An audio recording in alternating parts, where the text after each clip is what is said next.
ನೋಡಿ, ಕರ್ನಾಟಕದಲ್ಲಿ ಜಾರಿಗೆ ಬಂದಂಥ 5 ಗ್ಯಾರಂಟಿಗಳು ಸಕ್ಸಸ್ ಆಗಿದ್ದಾವೆ. ಜನ ಮೆಚ್ಚಿಕೊಂಡಿದ್ದಾರೆ. ಹಲವರಿಗೆ ಸಾಕಷ್ಟು ರೀತಿಯ ಅನುಕೂಲ ಆಗಿದೆ. ಕರ್ನಾಟಕದ ಈ ಗ್ಯಾರಂಟಿಗಳು ಬೇರೆ ಬೇರೆ ರಾಜ್ಯಗಳಿಗೂ ಕೂಡ ಮಾಡೆಲ್ ಆಗಿದ್ದಾವೆ. ಒಂದು ರೀತಿ ಮಾದರಿಯಪ್ಪ. ಗ್ಯಾರಂಟಿಗೆ ಯಾವುದು? ಕರ್ನಾಟಕ. ತೆಲಂಗಾಣದಲ್ಲೂ ಕೂಡ ಸಕ್ಸಸ್ ಆಯಿತು, ಕಾಂಗ್ರೆಸ್ ಅಧಿಕಾರಕ್ಕೆ ಬಂತು.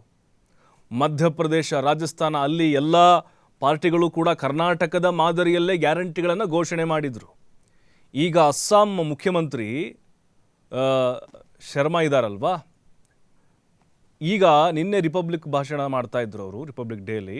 ಆ ಸಂದರ್ಭದಲ್ಲಿ ಭಾಷಣ ಮಾಡ್ತಾ ಕರ್ನಾಟಕದ ಗುಣಗಾನವನ್ನು ಮಾಡಿಬಿಟ್ರು. ನೋಡಿ, ಎಲ್ಲಿ ಅಸ್ಸಾಮು, ಎಲ್ಲಿ ಕರ್ನಾಟಕ, ಒಂದು ಚಿಕ್ಕ ರಾಜ್ಯ, ಅದು ಕೂಡ ಅಭಿವೃದ್ಧಿ ಆಗ್ತಾ ಇದೆ.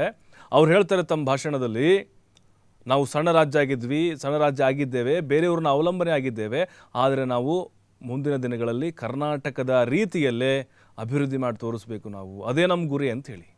ಅಂದರೆ ಇನ್ಕ್ಲೂಡಿಂಗ್ ಗ್ಯಾರಂಟಿ ಯೋಜನೆಗಳು ಕೂಡ ನಮಗೆ ಮಾದರಿ ಆಗಬೇಕು ಅನ್ನುವಂಥ ರೀತಿಯಲ್ಲಿ ಅಲ್ಲಿನ ಮುಖ್ಯಮಂತ್ರಿ ಹಿಮಂತ್ ಬಿಸ್ವಾ ಶರ್ಮಾ ಅವರು ಹೇಳಿದ್ದಾರೆ.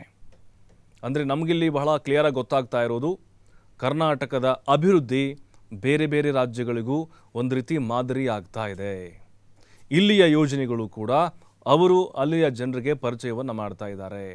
ಇಲ್ಲಿಯ ಜನ ಅದನ್ನು ಹೇಗೆ ಮೆಚ್ಚಿಕೊಂಡಿದ್ದಾರೆ, ಹೇಗೆ ಅದು ಜಾರಿಯಾಗಿದೆ, ಸಕ್ಸಸ್ ಕೂಡ ಆಗಿದೆ, ಅದೇ ಮಾದರಿಯಲ್ಲಿ ಕೂಡ ಅವರು ಅದನ್ನು ಫಾಲೋ ಮಾಡ್ತಾ ಇದ್ದಾರೆ. ಯಾಕಂತಂದರೆ ಸಹಜವಾಗಿ ಟೀಕೆಗಳು ಬರುವಂಥದ್ದು ನಾವು ನೋಡ್ತಾ ಇರ್ತೀವಿ ಗ್ಯಾರಂಟಿಗಳ ವಿಚಾರವಾಗಿ. ಮತ್ತು ಈ ಗ್ಯಾರಂಟಿಗಳನ್ನು ಜಾರಿಗೆ ತಂದ ಮೇಲೆ ಬೇರೆ ಅಭಿವೃದ್ಧಿ ಕೆಲಸಗಳು ಆಗ್ತಿಲ್ಲ ಅಂಥೇಳಿ ವಿರೋಧ ಪಕ್ಷಗಳು ಮಾತಾಡ್ತಾ ಇದ್ದಾವಲ್ವ.